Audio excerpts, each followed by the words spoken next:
ಇನ್ನು ವೃಶ್ಚಿಕ ರಾಶಿ. ಈ ವೃಶ್ಚಿಕ ರಾಶಿಯವರಿಗೆ ಕುಂಭರಾಶಿಯಲ್ಲಿ ಶನಿ ಸಂಚಾರ ಮಾಡ್ತಾ ಇದ್ದಾನೆ.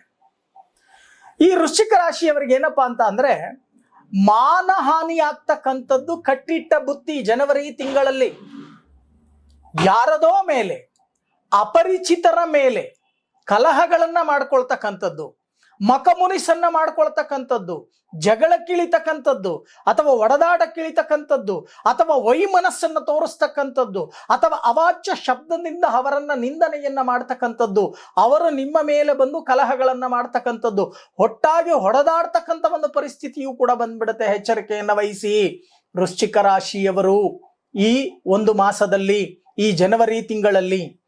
ಇನ್ನು ಗುರು ಬಲಯುಕ್ತನಾಗಿಲ್ವಾ? ಖಂಡಿತ. ಆದರೆ ಆ ಗುರು ಋಷಭದಲ್ಲಿ ಸಂಚಾರವನ್ನು ಮಾಡ್ತಾ ಇರೋದ್ರಿಂದ ಏನ್ ಮಾಡ್ತಾನೆ, ನಷ್ಟಗಳು ಅಂತಕ್ಕಂಥದ್ದಾಗತ್ತೆ.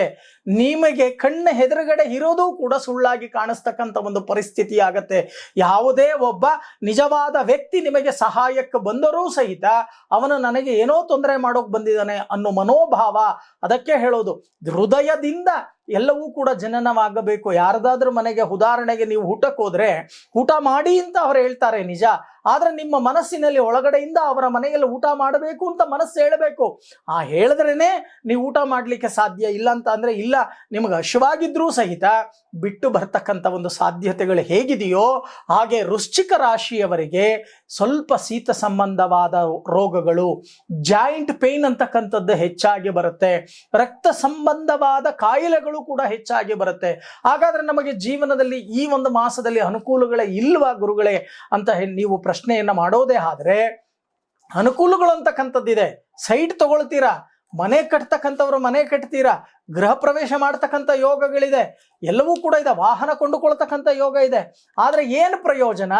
ಮನಸ್ಸಿಗೆ ನೆಮ್ಮದಿ ಇಲ್ಲ. ಇದಕ್ಕೆ ಗ್ರಾಮೀಣ ಭಾಷೆಯಲ್ಲಿ ಹೇಳ್ತಾರೆ, ಹಬ್ಬದ ಅಡಿಗೆಯನ್ನ ಮಾಡಿದರೆ ಜ್ವರ ಬಂದಿರತಕ್ಕಂಥ ವ್ಯಕ್ತಿಯ ಮುಂದೆ ಒಬ್ಬಟ್ಟಿನ ಊಟ ಇಟ್ರೆ ಅವನಿಗೆ ಏನು ರುಚಿ ಸಿಗುತ್ತೆ? ಹಾಗೆ ಎಲ್ಲವೂ ಕೂಡ ಭಗವಂತ ಅನುಗ್ರಹಿಸ್ತಾನೆ, ಎಲ್ಲವೂ ಕೂಡ ನಿಮಗಿದೆ. ಆದರೆ ನೆಮ್ಮದಿ ಅಂತಕ್ಕಂಥದ್ದಿಲ್ಲ, ಸರಿಯಾಗಿ ನಿದ್ರೆ ಅಂತಕ್ಕಂಥದ್ದು ಬರಲ್ಲ.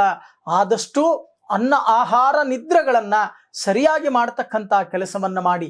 ಇಲ್ಲ ಅಂತ ಅಂದ್ರೆ ಹಾಸ್ಪಿಟಲ್ ಅಡ್ಮಿಟ್ ಆಗಲೇಬೇಕಾಗತ್ತೆ. ಜಾಗ್ರತೆಯನ್ನ ವಹಿಸ್ತಕ್ಕಂಥ ಕೆಲಸವನ್ನ ಮಾಡಿ.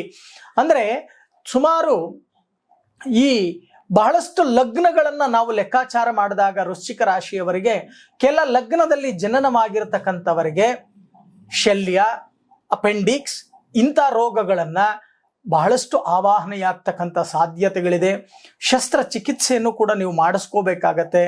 ಅಥವಾ ಕಿಡ್ನಿ ಸ್ಟೋನ್ ಅಂತಕ್ಕಂಥದ್ದು ಆಗಬಹುದು, ಅಥವಾ ನರ ಬಹಳಷ್ಟು ತೊಂದರೆ ಕೊಡ್ತಕ್ಕಂಥದ್ದು, ರಕ್ತ ಚಲನೆ ಸರಿಯಾಗಿ ಆಗ್ತಕ್ಕಂಥದ್ದು, ಸರಿಯಾಗಿ ಆಗದೇ ಇರತಕ್ಕಂಥದ್ದು, ಇವೆಲ್ಲವೂ ಕೂಡ ಆಗತ್ತೆ. ಸ್ವಲ್ಪ ಜಾಗ್ರತೆಯನ್ನ ವಹಿಸಿ ಈ ಮಾಸವನ್ನ ಕಳಿತಕ್ಕಂಥ ಕೆಲಸವನ್ನ ಮಾಡಿ. ಪ್ರತಿನಿತ್ಯ ಉತ್ತರಾಭಿಮುಖವಾಗಿರ್ತಕ್ಕಂಥ ಗಣೇಶನಿಗೆ ಅರ್ಕಪುಷ್ಪ ಅಂದರೆ ಬಿಳಿ ಹೆಕ್ಕದ ಹೂವನ್ನ ಅರ್ಪಣೆಯನ್ನ ಮಾಡ್ತಕ್ಕಂಥ ಕೆಲಸವನ್ನ ಮಾಡಿ. ದೀರ್ಘದಾಂಡ ನಮಸ್ಕಾರವನ್ನ ಮಾಡ್ತಕ್ಕಂಥ ಕೆಲಸವನ್ನ ಮಾಡಿ. ಆಗ ಬಹಳಷ್ಟು ಬರ್ತಕ್ಕಂಥ ತೊಂದರೆ, ತಾಪತ್ರಯಗಳು ನಿಮಗೆ ನಿವಾರಣೆ ಆಗತ್ತೆ.